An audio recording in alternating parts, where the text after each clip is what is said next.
Welcome to The Cap, where we are here to speak with college reps and other professionals in the field of college admissions to help answer all your questions and guide you through every step of the process. So if you're serious about college admissions, you've come to the right place. Are you ready?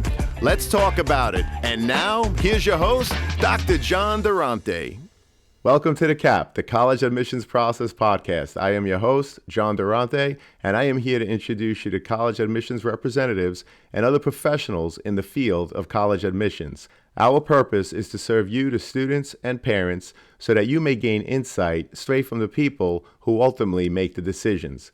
Regardless of whether you will apply to a particular school being highlighted, you should listen to all of the episodes, as each guest will give you tremendous insight and advice on every aspect of the college admissions process, prompting you to come up with your own follow-up questions for when you visit campus or meet with a college admissions representative yourself. Lastly, if you have any questions you'd like me to cover on future episodes or any comments you'd like to share, please email me at collegeadmissionstalk@gmail.com. And don't forget to visit our website at www.collegeadmissionstalk.com. So are you ready? Let's talk about it. Welcome to The Cap, the College Admissions Process Podcast. I am your host, John Durante, and it gives me great pleasure to present this special episode on music and the college admissions process. My guest today is Michael Salzman. Michael Salzman recently retired from a 33-year career in public school music education, where he taught all grades from pre-K through 12th grade. For 18 of those years, he was the coordinator of one of the finest music programs in the state of New York. In addition, he has taught for 29 years on the adjunct faculty at Hofstra University on Long Island, where he teaches tuba and euphonium, directs 2 ensembles, supervises student teachers, and teaches several courses in music education. Michael is a past president of NYSSMA, which is the New York State School Music Association, and is active as a professional musician, his primary instrument being the tuba, on which he has released a solo album which received high praise and critical acclaim. Michael, it is an honor and pleasure to have you here today. How are you? John, I am so excited to be here. You know, we've been friends and colleagues for a long time, and I've been called one of your biggest fans for The Cap. And so I'm so excited to do this. You and I have been talking for a long time about doing this type of episode specific to musicians. So thanks for having me. I'm so excited. Let's go. I'm equally as excited, and it truly is an honor and a pleasure. Like you said, we have been dear friends for close to 30 years. So exactly, let's do it. So Michael, for the purpose of the audience, tell us about yourself. When did you realize that you had a passion for music? And what were the kinds of things you did to cultivate those interests growing up? John, I can tell you that I am a prime example of why we should teach music in schools. And the reason that I know that is because I really struggled in elementary school. My mother later had told me that she worried if I'd ever learn to write my name. Because I struggled, I really didn't like school. I didn't like going to school, and I certainly didn't have very much confidence. I started playing the tuba in the 5th grade, and I took to it pretty quickly. The early success that I had began to turn things around for me.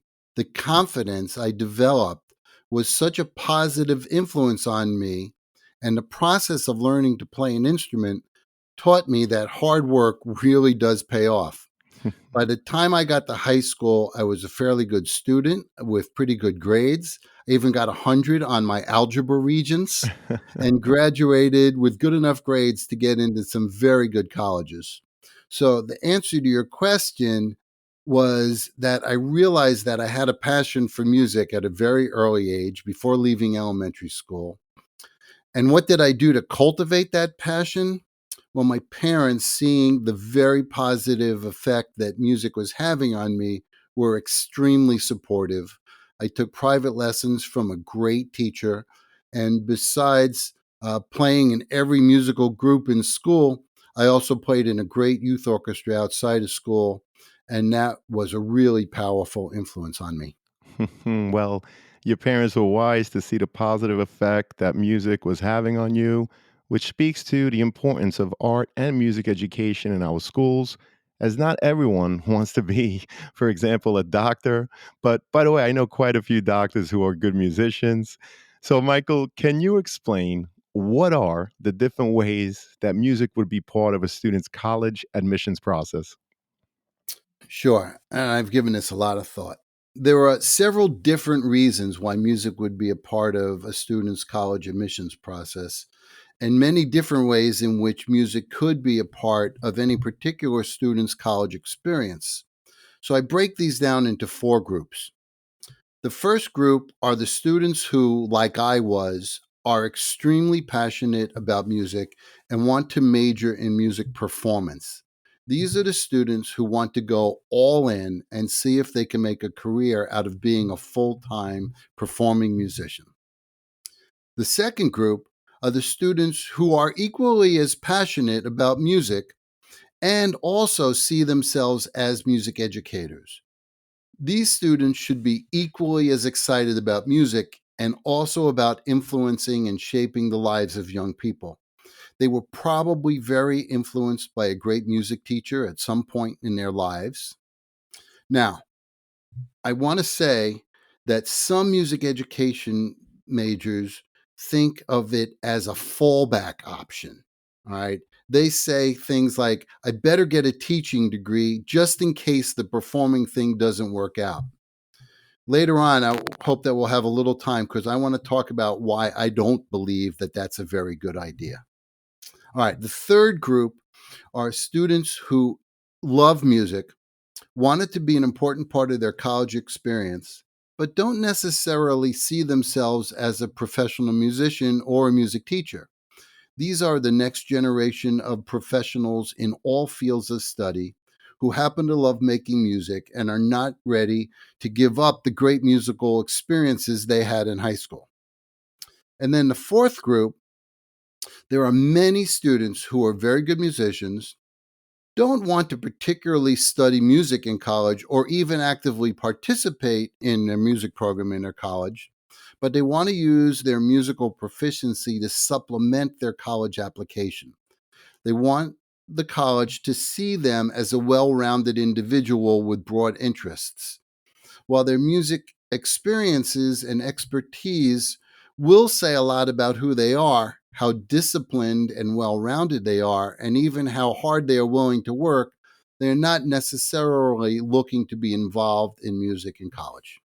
Well, Michael, thank you so much for the comprehensive overview. We really appreciate that.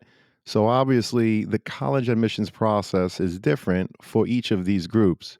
So, Michael, can you outline the differences for each while reviewing what students in each category should look for in a college and how they should prepare musically for their audition and the application itself? Yeah, absolutely. For the music performance major, the most important criteria should be who will be your private instructor. This is the one person that you will study with for the next 4 years, and the person that will most directly shape the type of musician you will become.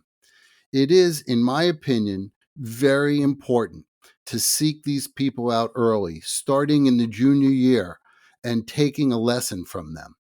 The student needs to be very sure that they want to study with this person for 4 years and that the chemistry between the teacher and the student is positive. The next most important criteria will be the type of performing experiences that will be available to the student. Find out how many and which ensembles there are at the school, and most importantly, when will you be able to join them? Are they highly competitive and possibly only open to graduate students? Or does the music program have a policy that ensures that all students get a plethora of performing opportunities? I believe that many college programs are much too competitive. They have a policy whereby their students have to audition for the ensembles and the best players get to play. I believe that if a college is going to accept you and take your money, then they have an obligation to give you every opportunity to learn. To explain further, I'll use my instrument, the tuba, as an example.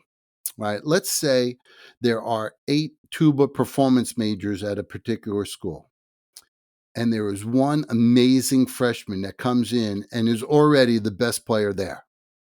In some schools, the orchestra director will hold auditions every semester, and this student will get to play in the top orchestra every year for the next 4 years. That's not fair to the other students who are there to get an education in music. Conversely, other schools will allow the private teacher to place their students in the ensembles. That teacher can evaluate the experiences each of their students is having and make decisions based on what is best for everyone.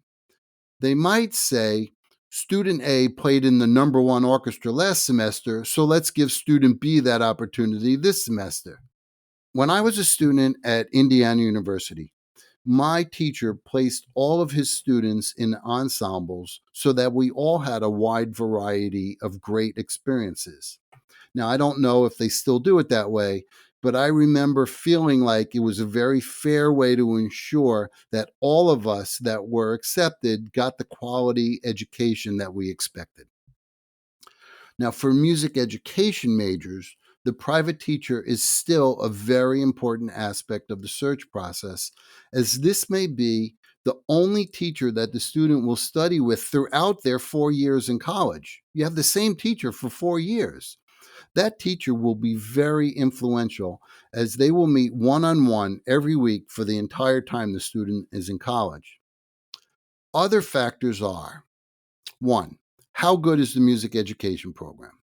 Two, what percentage of their students are getting jobs right out of college? You can ask that question.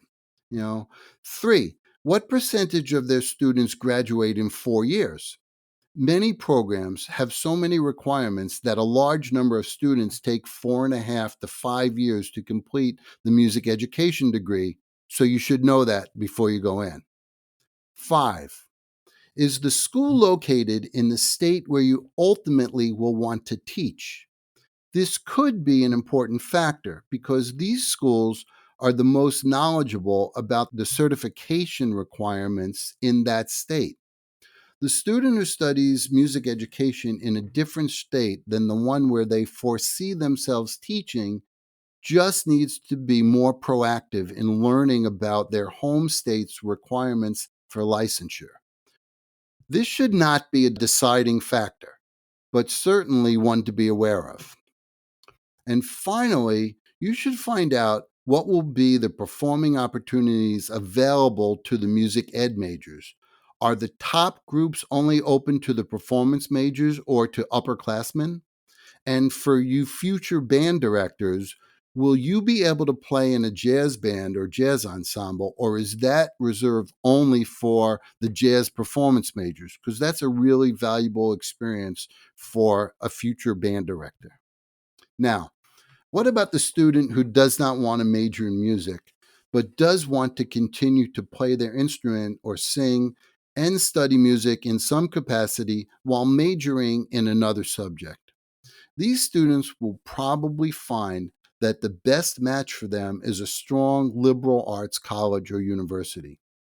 You will have to find out if there are opportunities for non majors to play or sing in the ensembles and if there are scholarship opportunities.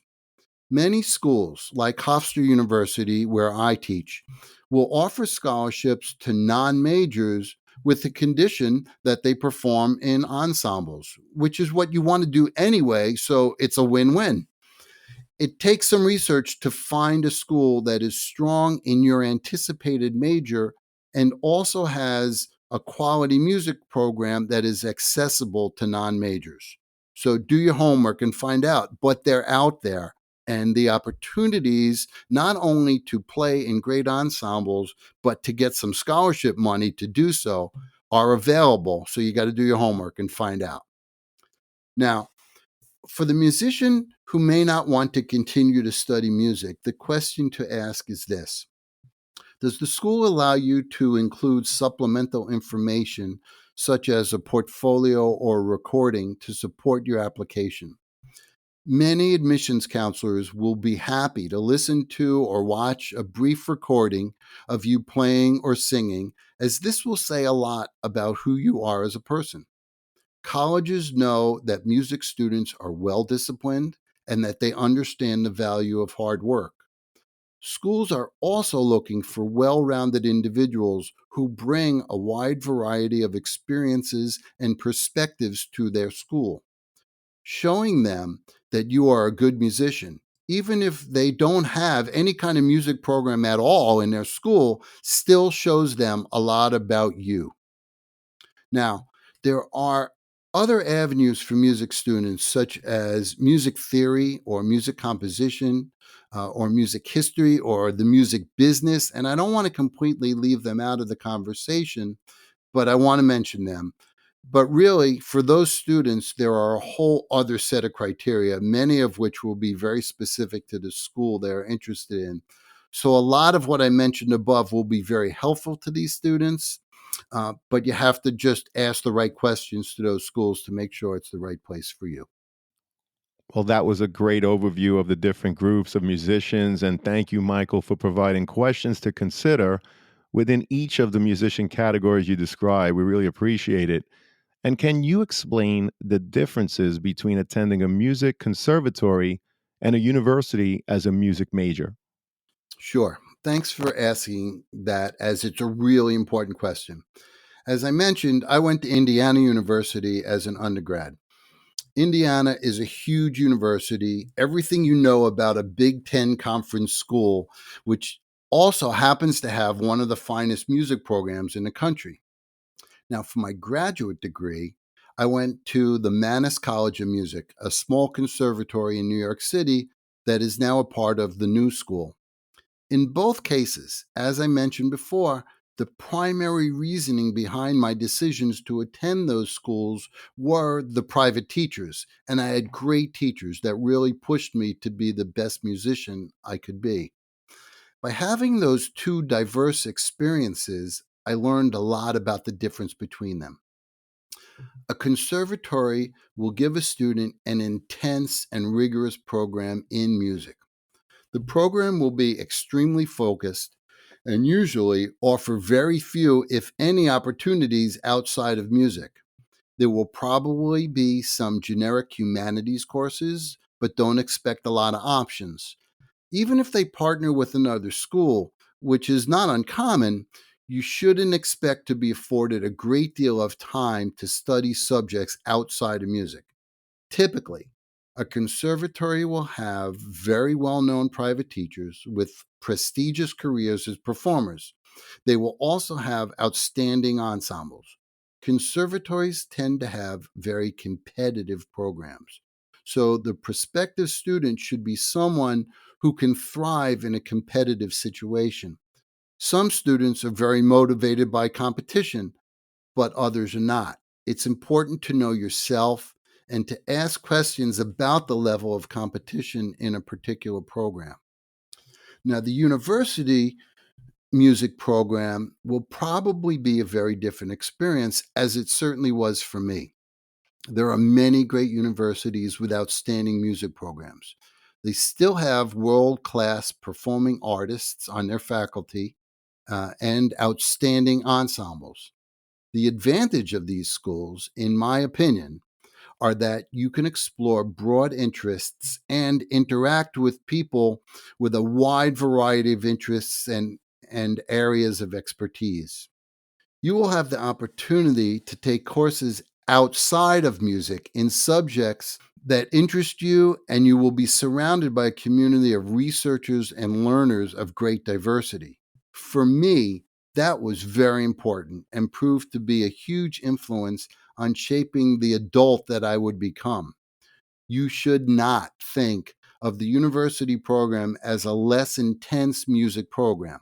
The great schools of music will push you to be the best musician you can be and give you great musical opportunities and experiences.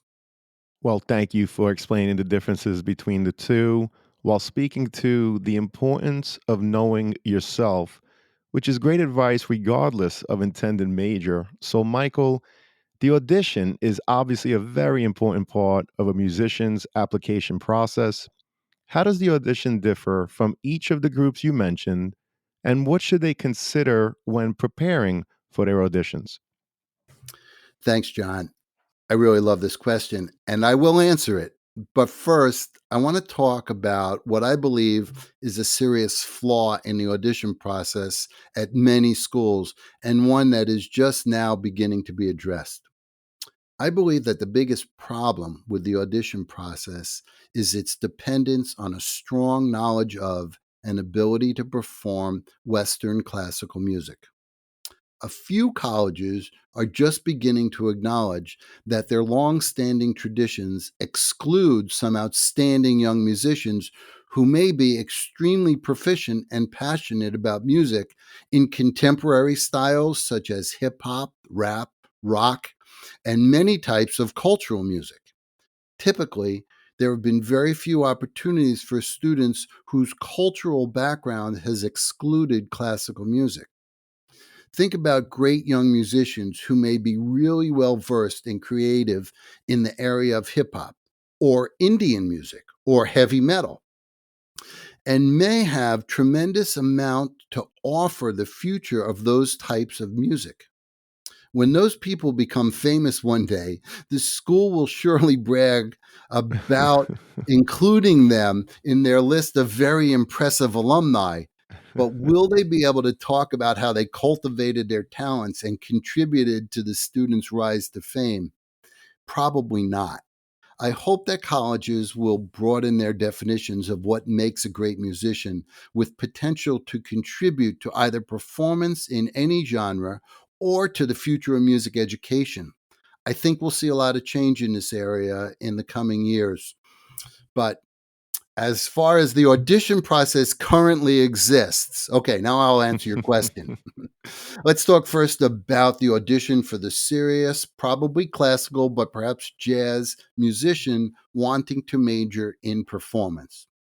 These people have to be really well prepared. Most schools will have specific requirements for the audition and possibly specific pieces of music that they want the student to prepare.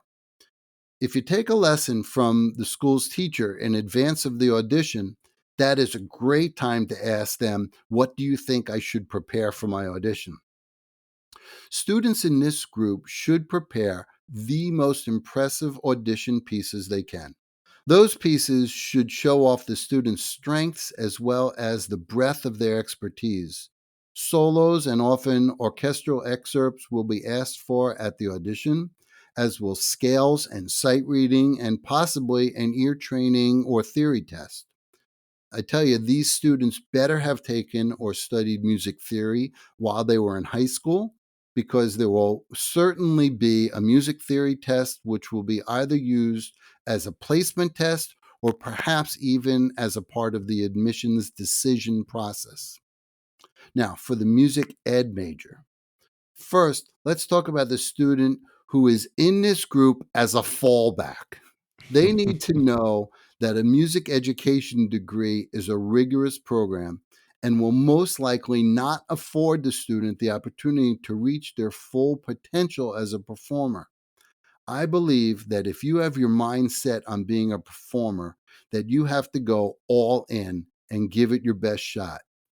If your career doesn't go the way you want it to, you can always go back and get a master's degree in education or any other field of study.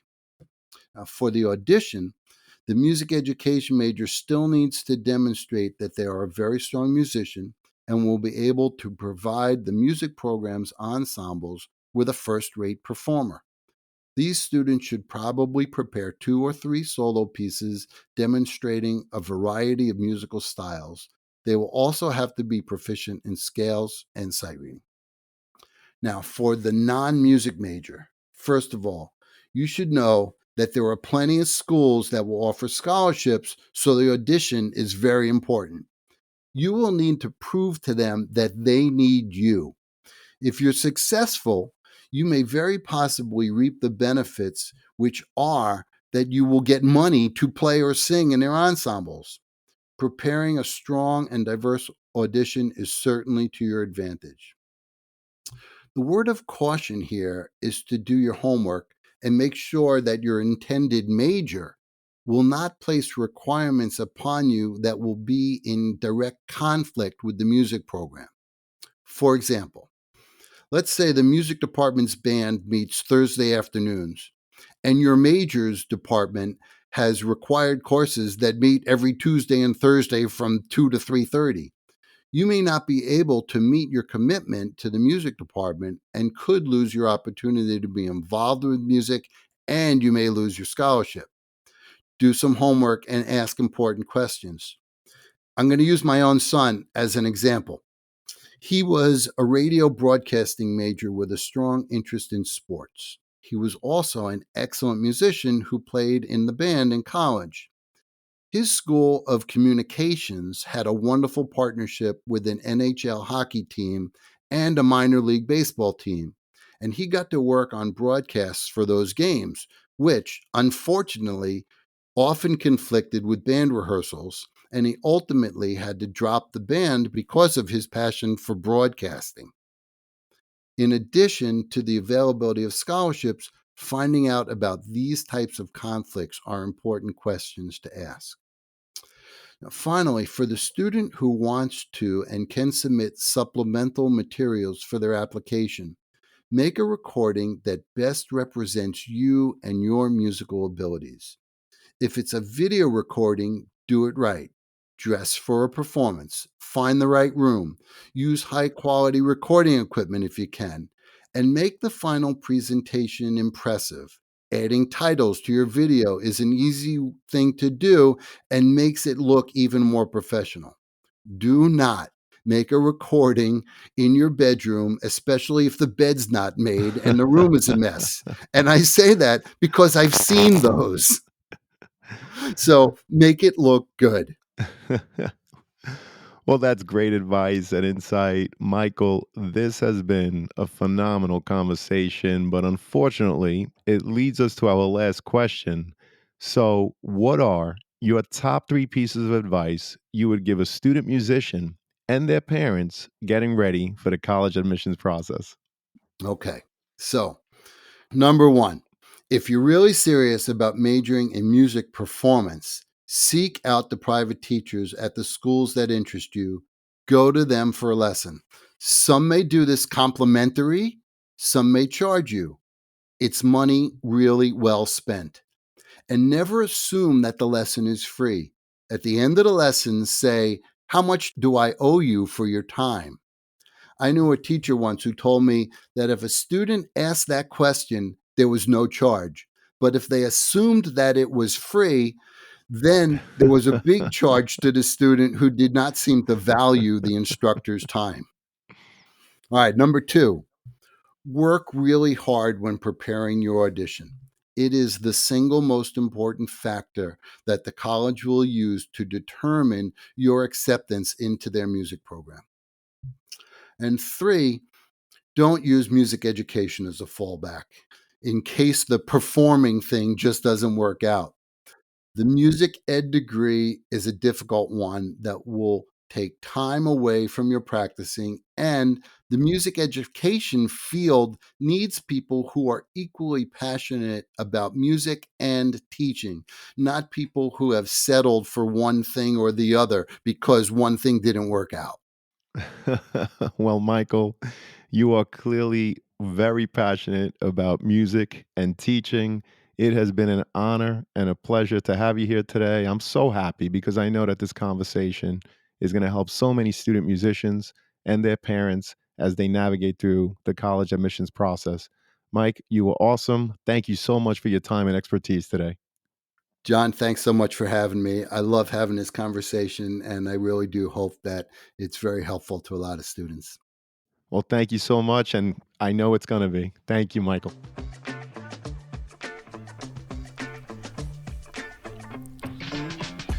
Thank you for joining us on this episode of the CAP, the College Admissions Process Podcast. We hope you enjoyed the show. If you did, please don't forget to tell a friend.